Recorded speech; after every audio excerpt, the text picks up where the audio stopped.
Prime Minister Modi's leadership has seen India emerge as the third most powerful country in the entire Asian region, according to the latest Asia Power Index rankings by the Lowy Institute. India has surpassed some traditional powers to reach this historic high. The United States continues to lead the rankings with a huge naval and air force presence in Philippines, Japan and Korea, while Washington continues to wield the most economic power from across the Pacific. China is in the second spot, still considerably behind the United States' influence. While the CCP continues to build up and boost its military, any Trump tariffs may plateau its economic growth. India has now emerged clearly as the third most powerful nation in the Asian region despite a 4-year military standoff against China in Ladakh. India has also maintained its position as the world's fastest growing large economy for the last 5 years. Japan, meanwhile, has now slipped behind India largely due to its stagnating economy, which recorded only a 0.6% GDP growth in 2024. However, despite that fact, Tokyo has just unveiled its largest ever defense budget to counter the Chinese expansionist threat. Somewhat surprisingly, Australia has eclipsed Russia to climb to the 5th spot among the most powerful nations in the Asian region. Equally surprisingly, Russia maintains a reasonable 6th position despite 4 years of war and large-scale economic sanctions by the West. South Korea and Singapore are in 7th and 8th position in the Asia Power rankings. Acknowledging India's historic rankings, the nation's Ministry of Information and Broadcasting had stated, quote, "Increasing geopolitical stature, dynamic growth, youthful population, and expanding economy led to India's steady rise in the regional power rankings. Witnessing a gradual rise, India is looking to achieve its full potential and exercise its influence in the region," unquote. Now, I know Pakistan often likes to compare itself to India. However, with a GDP growth of just 2.4%, I could not find it anywhere in the Asian power rankings.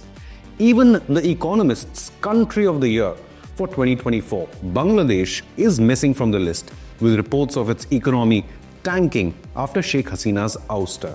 Meanwhile, addressing the Viksit Bharat Young Leaders Dialogue on the 14th of January, Prime Minister Modi lauded India's dynamic youth, which can transform the country into a developed nation. Prime Minister Modi stated, quote, "The strength of India's youth will make India a developed nation. Big targets have to be set for a country to march forward.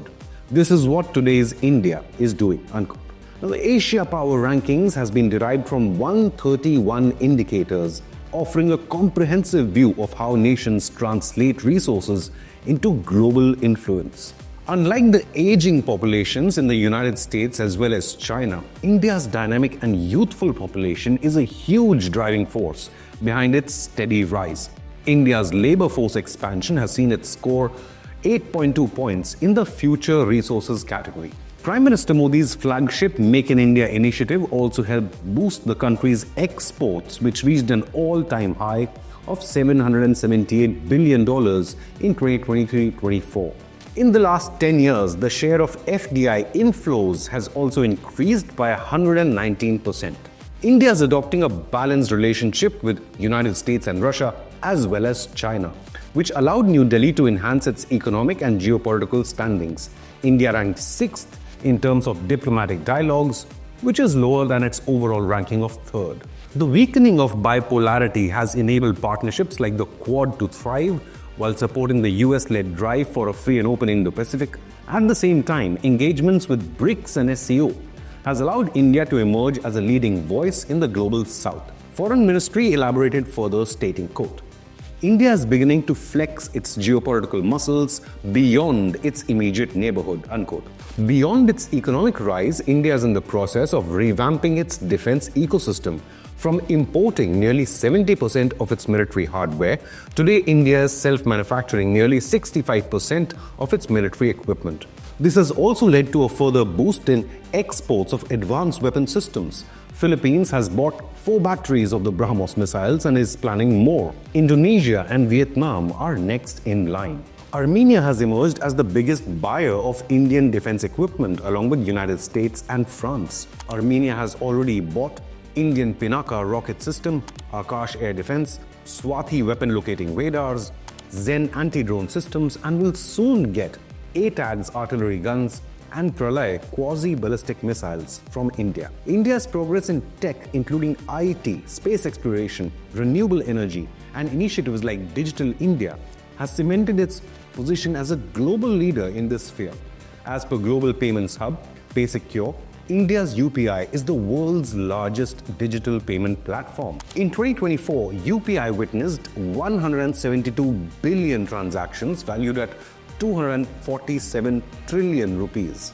However, India still has a long way to go to close the gap on China, which has nearly double India's overall rating points. But reports suggest China's power influence has plateaued, which means it is not really closing the gap to America, but other nations are not closing the gap to China. One great problem facing China is the decline in working age young population, which began to diminish around the year 2010 with fewer workers entering the labor force. If you like such informative news reports, then like and subscribe so that you don't miss any updates.